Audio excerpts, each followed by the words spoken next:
there, Miss Angelia. Hey, Happy Wednesday night. happy Wednesday. Half the week. We doing it. My gosh. Oh. Woo! Okay, we're gonna jump right on in because there's some people that have joined. Hello.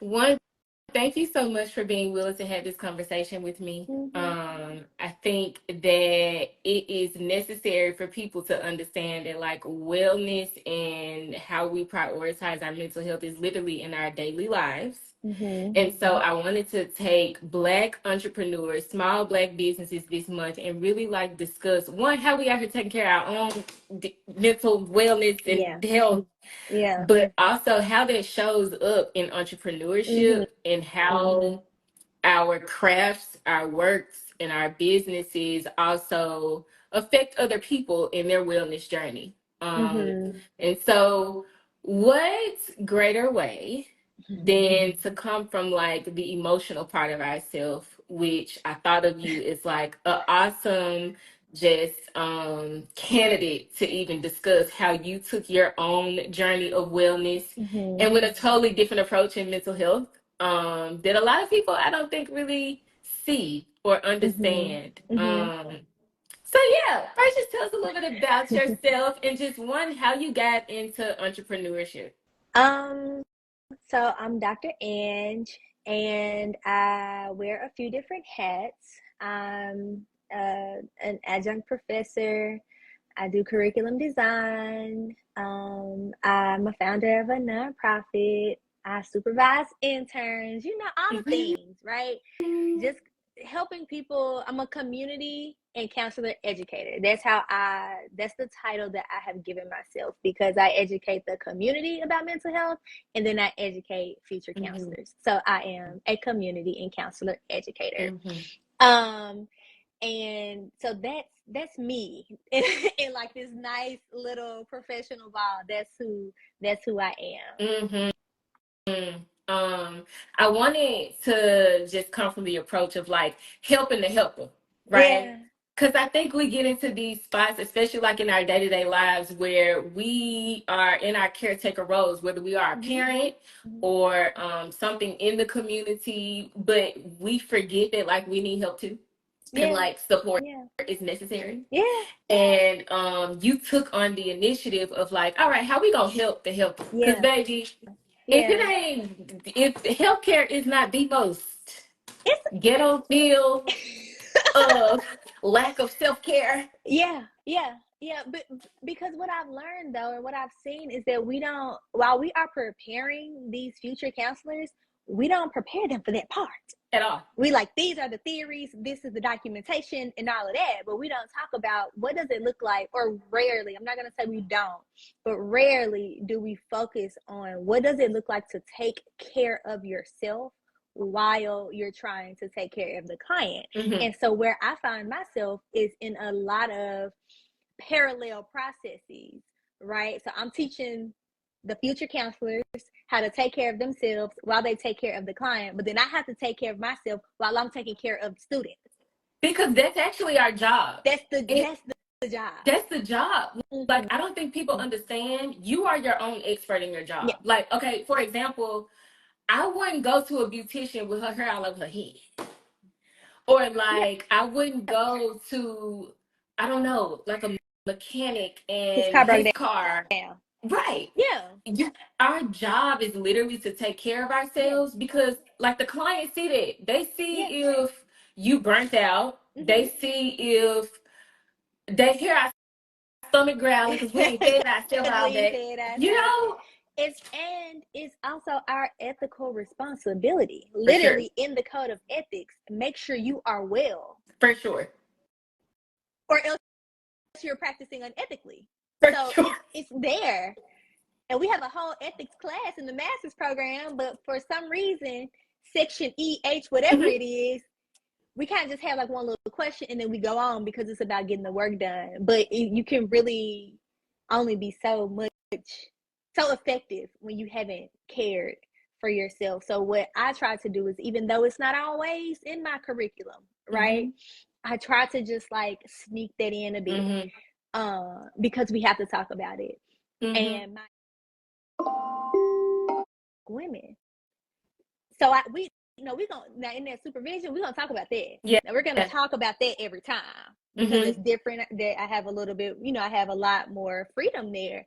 So we talk about that in supervision often about taking care of ourselves. How did you even I guess make this decision like this was the route that you want to take? Because I think even just for like norm day to day Black women, we don't really promote the concept of like I can't just run off an empty cup. Yeah. Like we really think like 3 cups of coffee in the morning gonna get us through until like 6 o'clock in the evening. And then I gotta go home and tend to the kids and everybody else or whatever that looks like. And so the message in itself around Black women is not take care of you first. Selfish doesn't have to be such a negative connotation. It doesn't. And then you can provide adequate care to whatever else the heck you want to care for. So how did you even make this decision of like, this is what you wanted to focus on? Because I had to do it. I had to figure out what that looked like for myself. And then in my master's program, there were a lot of other women in there. We had a few guys, but I recognized that this is not just me. It was normalized almost. That this is not just me who's trying to figure out how to still care for myself in this space. That we are all struggling with this. And so, but I mean, that was just maybe the intro of it was in that master's program. I'm like, wait, we all struggling with this same kind of thing. And so by the time I got to my doctoral program, there was so much more support there, and it was so much different. And so I'm like, okay, but the doctoral program is a small subset of people. So if the people in the master's program, if they don't know or don't know how to care for themselves, and we are the people who are helping other people care for themselves, then the rest of the world, the rest of the bigger community, they can't know. And so when I started nurturing Black minds, I was specifically focused on educating the Black community about mental health. And so it's just been one of those things that continue to come up as I continue to educate and do different programs for the Black community around mental health. Rest comes up, self-care comes up. What me and one of my, or really, she developed, Dr. P, soul care. Not self-care, soul care. And so we're actually working on a presentation about that and around that. So if y'all use that, make sure y'all credit Dr. P, right? Who is an exceptional mental health professional. Yeah, so it's just something that keeps coming up, among other things, of course, right? But it keeps coming up. So I shared with you when we like our own like sister powwow talks of just my niche population began to form itself of minority women healthcare workers. And one of the main concerns that was showing up in all of that was I'm so spent, I don't have anything left for me. And so it's even shifting the message of why we're looking for what's left versus what's coming off the grip at the top. Profit first. Because it's just I think, and I like that society, there's generational messages, but we don't understand that the impact of our mind is how we operate in not only just our day-to-day, but the world around us. It affects our worldview, how we see other people. And so it's almost like you are not operating in your full capacity as a human being if you do not take care of your wellness first. And so what I'll say is these sorts of changes take time. For sure. So not to date myself too much, right? But like when this sound like such an old person thing to say, but back in my day. For sure. But when I was first entering the mental health field and profession, the stigma was so much stronger. And Yeah. so that has definitely changed. Even when I first started Nurturing Black Minds in 2016, it's very different from then until now.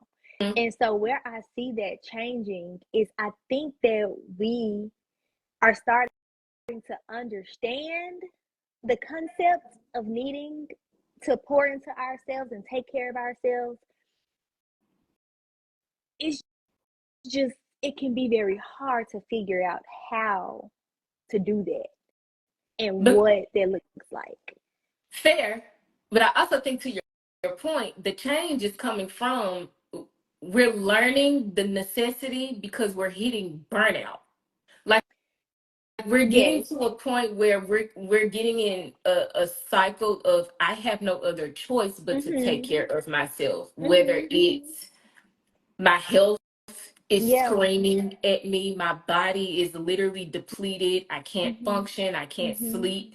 It takes us to get to these points of quite literal depletion to where we are saying, okay, like, maybe something needs to shift. And then learning that, definitely, because I'm ultimately now having to operate in a totally different way of being. But I think that that's where the importance of, like, what you do is so important, because if I could just start with sowing the seed of the message, then maybe we ain't got to hit like burnout for you to get it. For you to get it.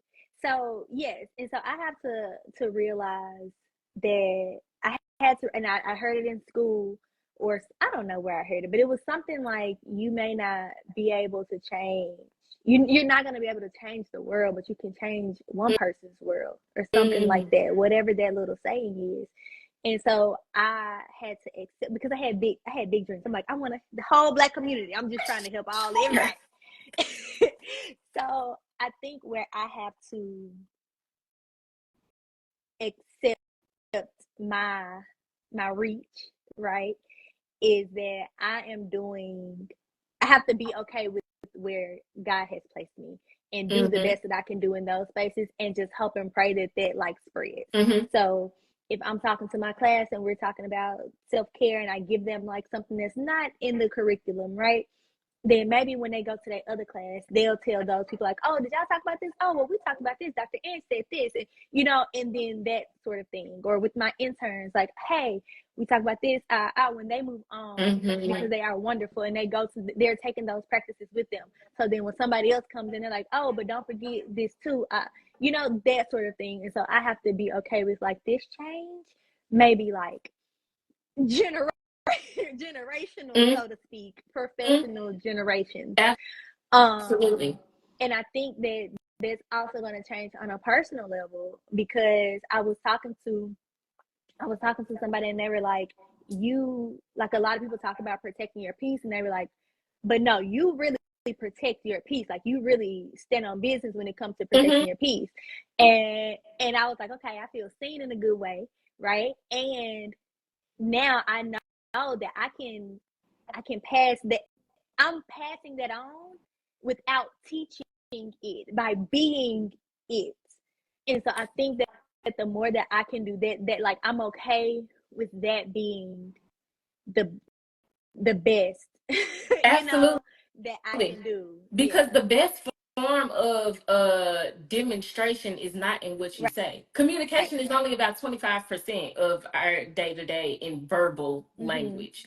Most of what we show up in our character is body language and behavior, which means, baby, all this talking don't mean not a thing if you do not see me abiding by what I just said. Right. And so I I think that of just even demonstrating, here's another way to operate, it's showing change through behavior, but that's where the intention has to come in. I got to walk what I talk.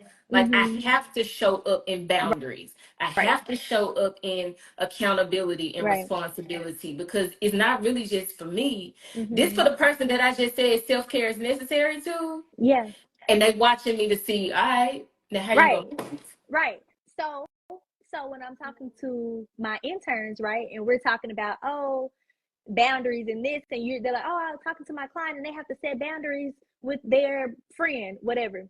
But then they ask you, can they schedule on Saturdays, and you don't usually work on Saturdays, and you like, yeah, that's fine. You're not modeling good boundaries. Exactly. No, because you don't work Exactly. on that day. So to your point, it may seem, especially to a novice counselor, right? It may seem like, I don't want them to. No, you're modeling boundaries. I'm sorry, I don't work on that day. Is there another day within my work hours that will fit your schedule? So we have to do that. Not, of course, not being like nasty about it, right? But just like honoring, like we have to honor our boundaries first. Absolutely. And I think that goes into like the whole entrepreneur conversation, because here's the thing. Honoring my boundaries means that, like, I'm gonna have to put a price tag on my work. Now listen, yeah. Because I think we got this whole like healthcare thing misconstrued of like, if I'm helping people, I'm not supposed to compensate for that. Yeah. You know,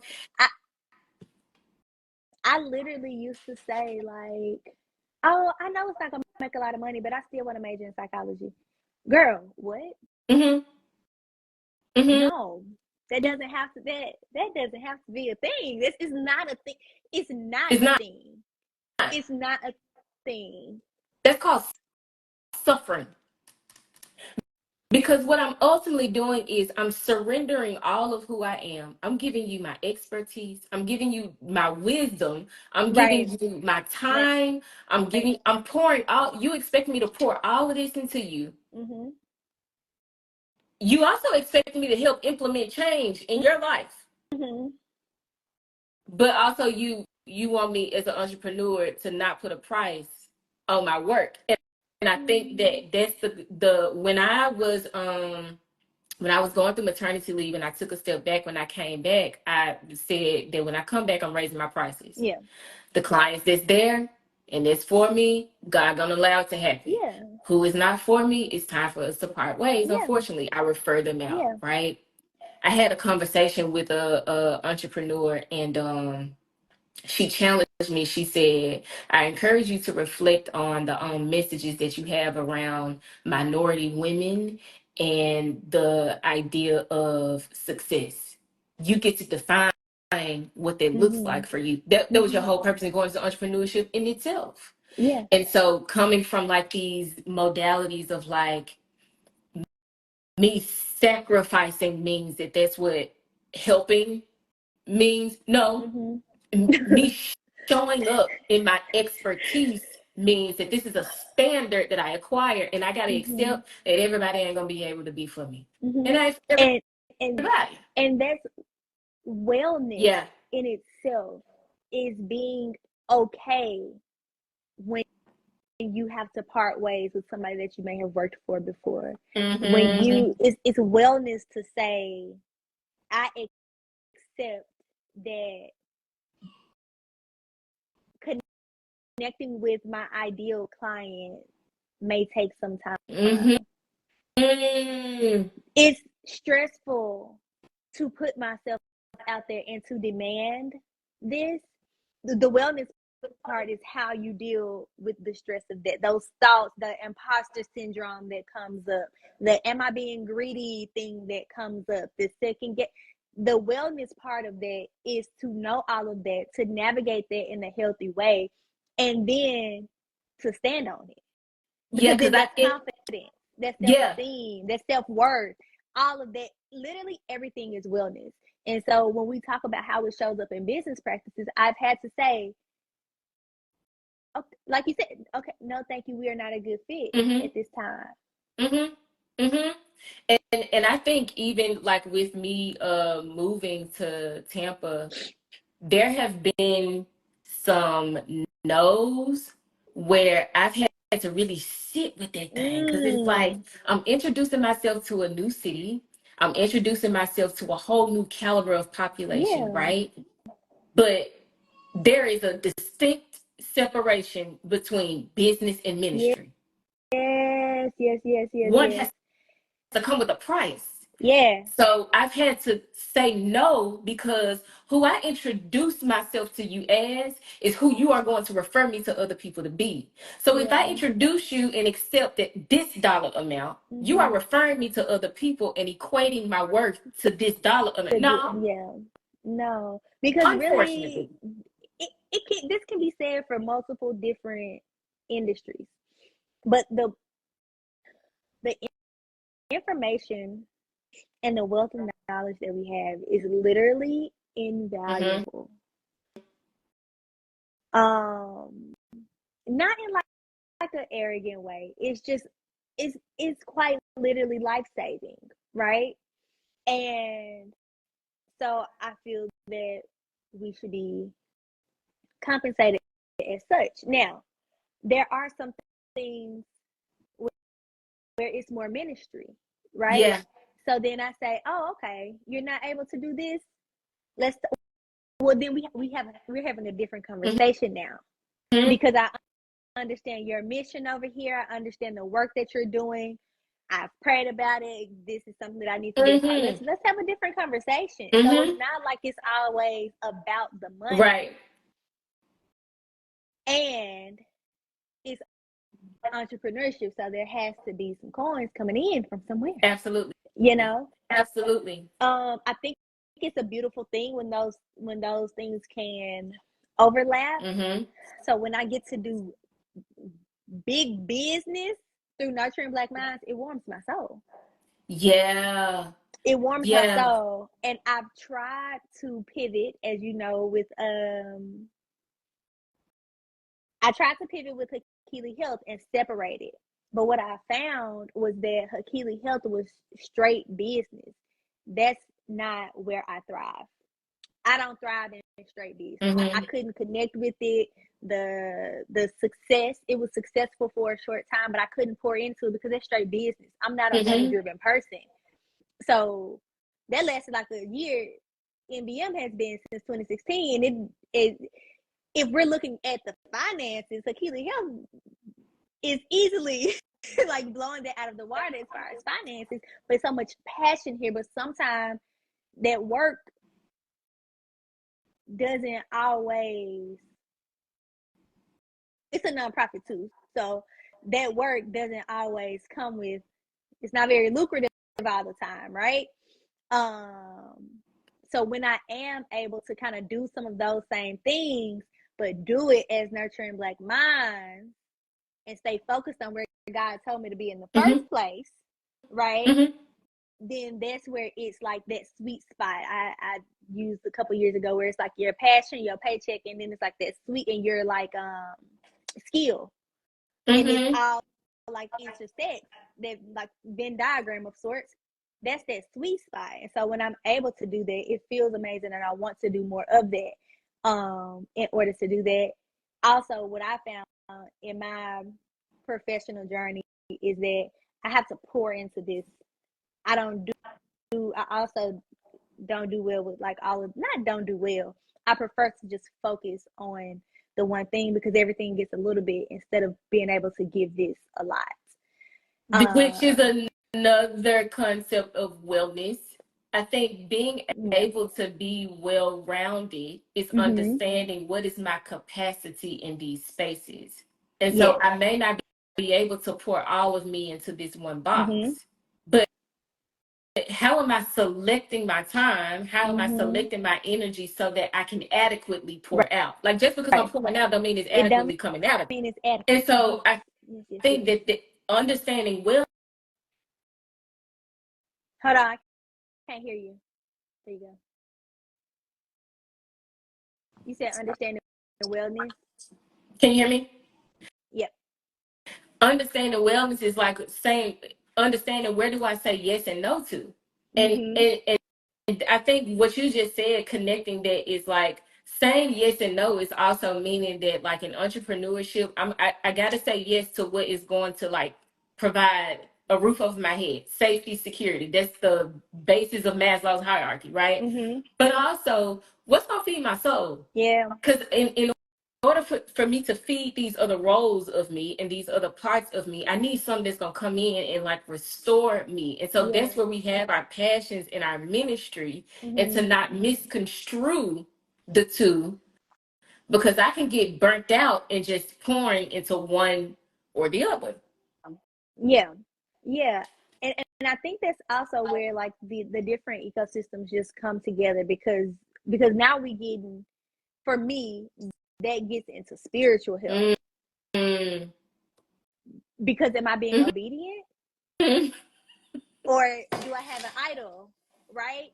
Which then causes some friction in my mental and emotional health, because Mm-hmm. now I feel bad about it. I feel guilty Mm-hmm. because I'm not doing what I'm supposed to, right? Mm-hmm. So it's like, this is why emotional wellness is so important, because it's not siloed. It's connected to so many different things in different areas, that when it's off track, it's impacted, and it Yes. impacts other areas. So we want to. It's really important to just be able to take care of ourselves in that way, Mm-hmm. which I think, if I know for myself and my friends, we are like, care about my emotional wellness, spiritual wellness, and physical wellness, mental, psychological. Like, yeah, it's a lot, right? Mm-hmm. I got to pay attention to my relationships. I got to try to drink water. I got to like eat healthy, but I also got to like not be guilty about indulging in snacks that I like. It's a lot, right? It's a lot. So finding, even if it's those small things. My friend reminded me of a book that I read in grad school. My uncle had sent it to me, called Pieces Every Step. And I'm going to reference that book every time I get a Let chance. me put this in Because, the. because that's where I learned, that's when I learned that self-care and mindfulness is literally, it can be whatever it is for you. Mm-hmm. You can literally make anything a mindful Mm-hmm. experience. So one of the examples they gave was washing dishes. So you're gonna have to watch, unless you, let's do shower, because some people might not have to wash dishes. So like showering, ideally, with some exceptions, you're showering, right? And so a lot of times when I shower, I'm thinking about everything. Okay, I got to get out. I got to do this. I got to go here. Like, just thinking, or I'm thinking about a situation, or I'm reflecting, or those types of things. But being mindful, making this a mindful experience, right? Mm-hmm. Is I'm lathering up the towel or the Mm-hmm. sponge, and I'm seeing, how does it feel on my arm, and like, what does it look like, and like, what does it smell like really making that a mindful experience. Yes. When you're overwhelmed and you don't have no time, that's your time, because you're gonna do that anyway. Mm-hmm. So be in that moment right there. Allow yourself to just like breathe, and however long your shower is, that's the amount of time. But it's likely going to feel like so much longer than 10 minutes. And I thank you for even referencing that, because I think that we don't give enough impact of like wellness is literally how I am connecting my body to my mind. Mm-hmm. I can be in the shower physically, but my head is down the Yes. street around the Right. corner until 2 days later. Right.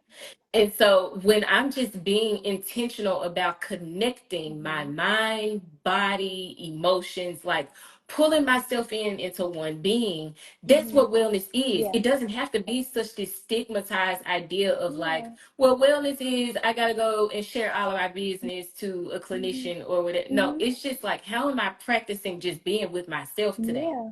Before I go and sit with somebody else, how are you being with you today? Because how you gonna answer them questions, baby? You ain't gonna have no answers. You gonna be like, ma'am, I don't know. That's why I'm here, so you can tell me. And it's like, yes and no. Okay, as a clinician, what have you found to be? Because I think people think clinicians are like superheroes, and like, no. Yeah. Because like I be stressed too, Yeah. right? And so as a clinician, what do you feel has been your I guess challenge or just what you found is difficulty in navigating your own wellness journey while being a clinician?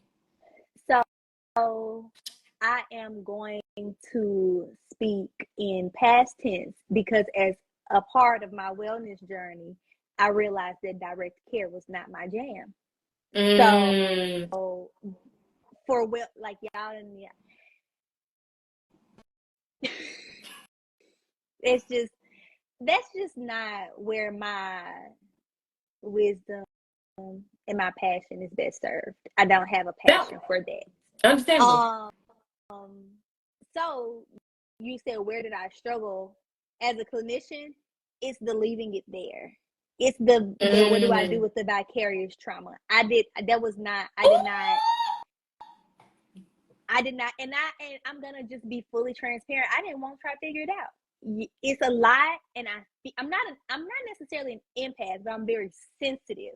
So Mm-hmm. to be in session and trying my hardest not to cry for 40 hours a week, that's not something that's a wellness practice.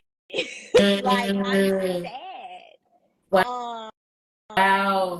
So I had to move away from direct care, especially in just like the more traditional sense. So like doing like working with college students and like career type of thing when it comes to college, because it's more identity. Like that's Yeah. if I could stay and only work on just like identity, Mm-hmm. career, that sort of thing, I probably would have been good to go. But Mm-hmm.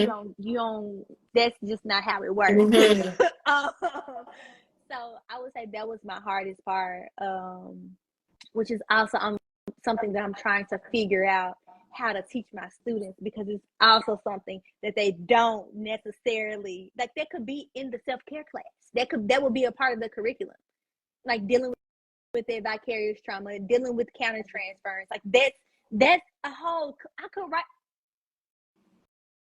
I was Mm-hmm. about to say I could write a whole. Yeah. Uh-huh. Just go ahead and stick that in the notepad. Uh-huh. Write that down. But that's so valid because again, I think coming from a caretaker approach, whether you are a parent or a teacher or whatever, I think that we take on this concept that taking care of other people is taking care of Mm, other mm, people. Now, mm, hear me out. What I mean by that is I have to understand my capacity in which I have the ability to take care of you. Because, mm-hmm, like, okay, so one of the reasons why direct contact works for me is because I compartmentalize extremely well. mm-hmm, I do not get up from this computer with anybody's mm-hmm, stuff. I don't. And if I acknowledge that anything has weighed on me, I'm gonna do something grounding in my office or go mm-hmm, right outside here before, because I work from home, mm-hmm. before I take the energy out into the rest of my house. Right. Right. And so I think that we have to understand that where does the line come in at taking care of other people? And if I feel like that, like I'm exhausted when I leave from taking care of you, then maybe, just possibly, I'm not taking care of you. I'm trying to control your outcome. And that's a lot to take on To take when you on. are in the supporter role. And I think for clinicians, what sometimes causes that exhaustion too is being told how they have to show up as a clinician. So Mm-hmm. when you haven't figured out your authentic self as a therapist, as a clinician, and you're still doing what everybody told you that you're supposed to do, you're not being yourself. So just like if you go somewhere and be fake, you're going to be tired when you get, it's the same thing. Because I have to come in here and put on for these people all day. So now I'm tired. But Yes. when you get to a different space and you don't have to do that, or if you are lucky enough to find a place like where my interns work in Nashville, you don't have to do that. You can Mm-hmm. show up as yourself. Mm-hmm. They they have different type of exhaustion. It doesn't come from having to be this different person. They can show up authentically because we have specifically chosen our clientele because we already know what's out there and we don't want that for them. For up and coming like Black clinicians, we have a very specific clientele. But you know what I heard in that, what I was reflecting on is, I think me becoming more my authentic self. Like, I was my authentic self coming out the gate. We just gonna be niche in any room, okay? Yeah. And you're gonna either adjust or not. It's me allowing more of my humanism as a clinician, because we be really out here trying to tell people not to be a human as a clinician, and you working with humans. Yeah. That's wild to me. That's But bringing in my humanism with my clinicians and knowing, like, how do I appropriately and selectively allow transparency, and how do I apply wisdom and not in what I got from this book, like, right? What's from my own suffering.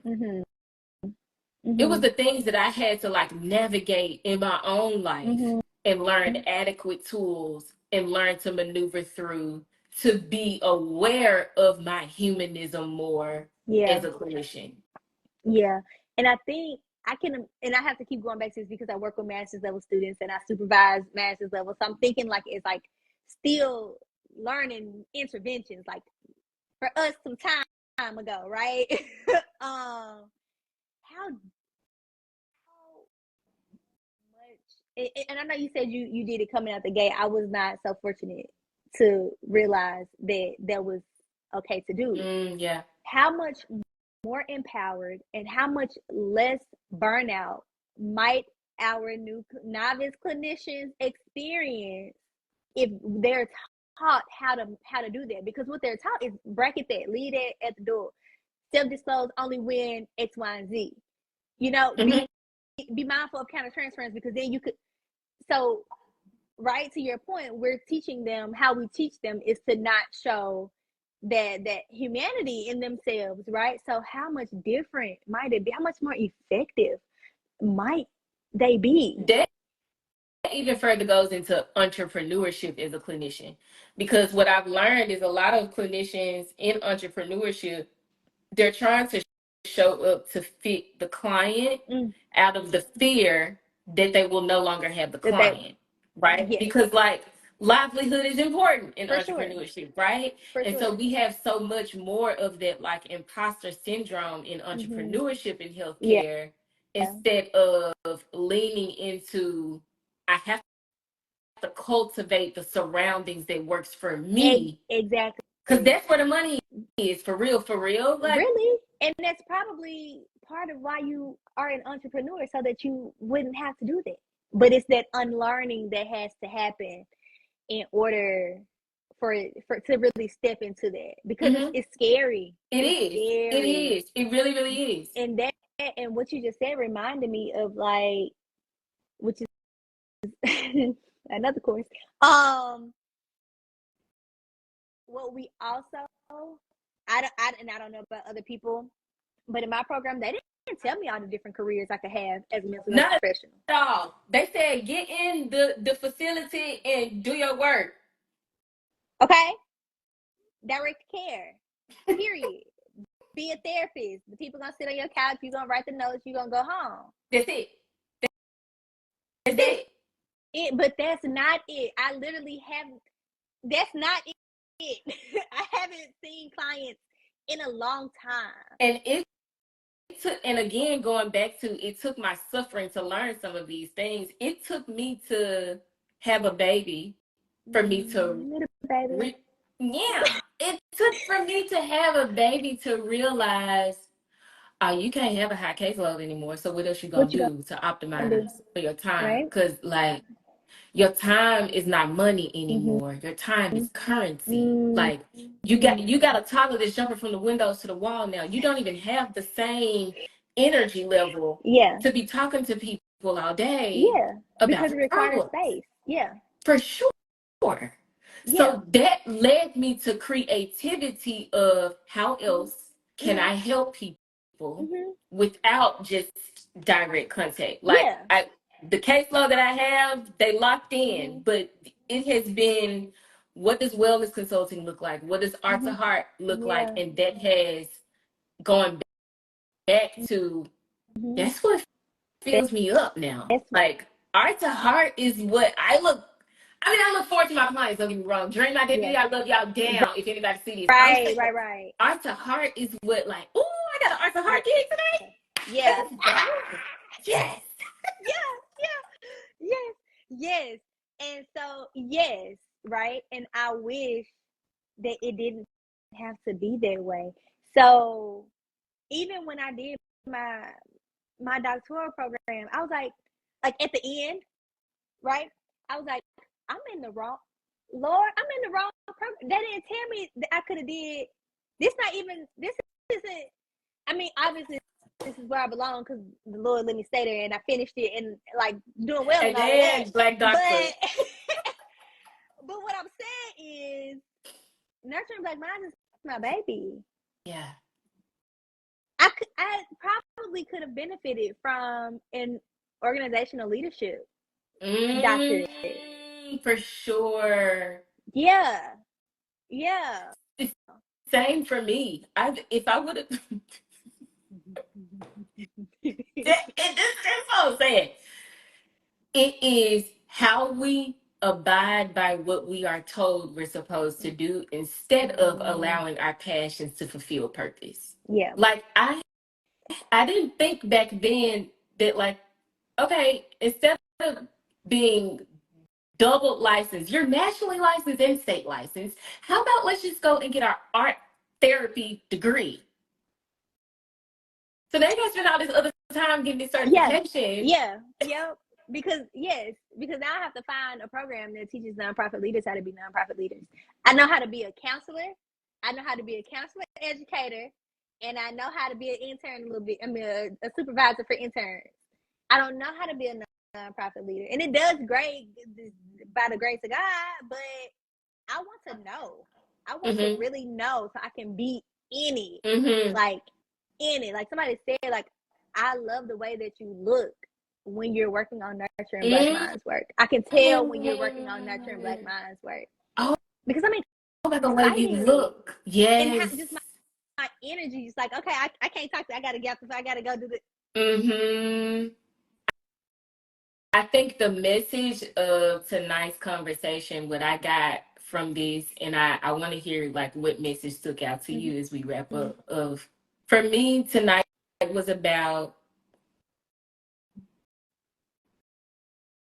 wellness looks like allowing your passion to operate in purpose. Yeah. Like when you are taking care of yourself, you are allowing what you love to do, what doesn't even feel like work, what restores you at the end of the day, not just your bank account. Like, how did my heart feel today? How was I motivated to do this all over again and better than I did it before? Yeah. When we allow it to be our purpose to even help other people, I think that's what I took away from tonight is like, that's what wellness can mean. What about you?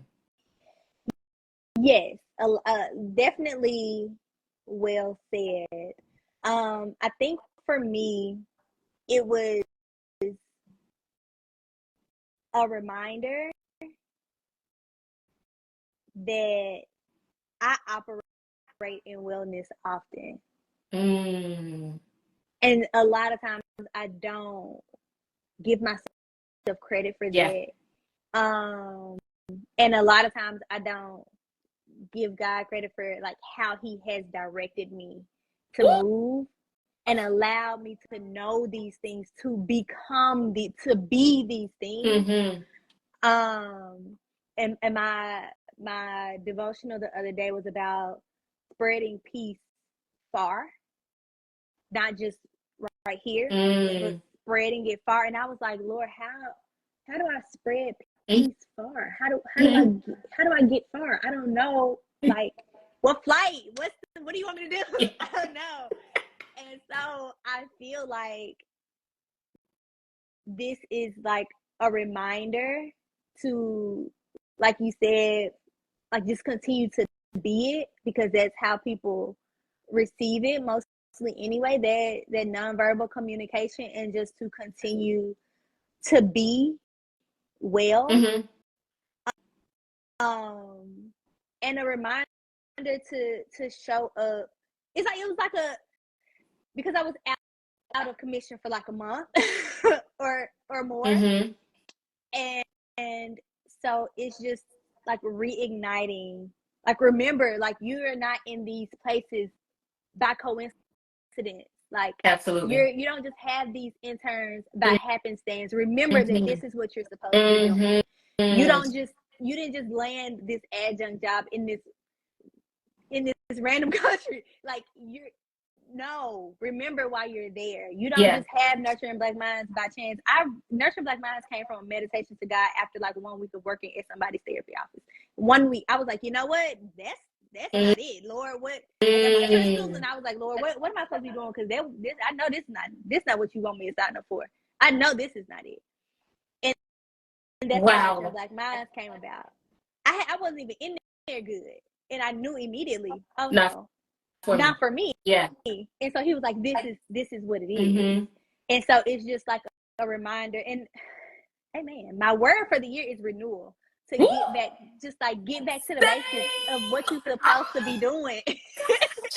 Same. Get back to what you're supposed to be doing. I didn't try to do Hakili Hills. I tried to do this, had this job. That's not, ma'am. I told you to do none of that. Okay. None of it. So let's just everybody calm down. You're fine. What are you supposed to be doing? Where's your energy supposed to be going? I'm so it's like you're tired because you're doing grateful. stuff you ain't supposed to be doing.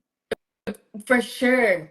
Yeah. I'm so grateful for you even like saying that, because that's the same for me. Like, I did a women's workshop last year, and it was release, restore, renew. And I took that concept of renewal, like you just said, like go back to what you're supposed to be doing. For me, it's the constant intention of you're not going back. Yeah. You're not going back Mm-hmm. to certain behaviors and certain mindsets, or we got to renew the whole operation. And so whenever I find myself like getting relaxed or whatever in some of these like old dynamics of me, that intention of like, no, this is a new season, like we got to shift. Like, I don't care what you're afraid of, do it in fear. Like, do it let's in go. fear. Do it in fear. So I thank you so much for sharing that, because that shows the fluidity of what just one concept means to us in totally different aspects. Totally different. So yeah, again, thank you so much, Dr. Ang, for showing up. Thank you for your representation for Black women. Thank you for what you are doing in healthcare, because this field is wild.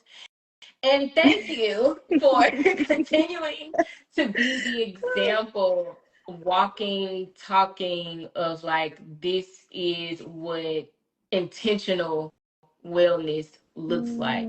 So yeah, thanks y'all for joining. Before we jump off, I wanted to leave a couple of minutes.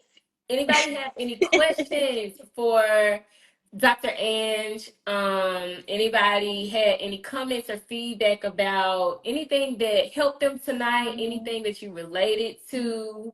Thank y'all so much for your time. Yeah.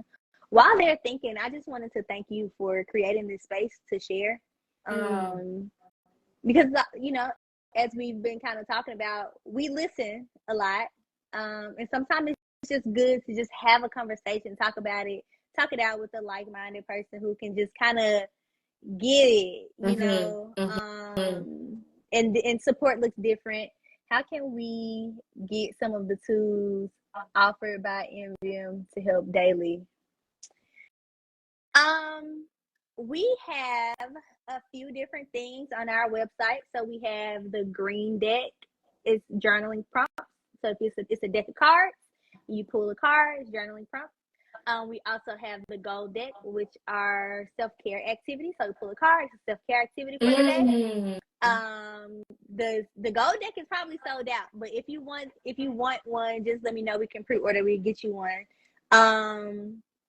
You can follow Nurturing Black Minds. Our older videos are way more informative because that's how the nonprofit started. It's just information on Instagram. But we are about to start back doing videos. So I have my nice sweatshirt, Nurturing Black Minds University, because y'all about to learn something again from Nurturing Black Minds. Yes, So teach the people. The sweatshirts are available soon because I'm a community and counselor educator, right? So we're going to educate through Nurturing Black Minds. That's what we're supposed to be doing, and we have not forgotten that. We just going to hop back in it. And so if you want to be a part of that, you want to help other people to know that we exist and that we are here offering this information, then you can purchase a sweatshirt and just wear it. Mm-hmm. That was a great Thank you, question. Haynes. Anyone else before we wrap up the night? I hope that each of you, even if you do not share, I hope that you receive something from tonight and how it helps you in your own journey of wellness. We will be back next. What is today? Okay, we will be back next Monday, the 12th. The 12th, we are having another discussion. This is going to be from our environmental wellness. So be on the lookout for that. But again, thank y'all for your time. Y'all have a great rest of your week. Be well, breathe through it. See y'all later. Bye.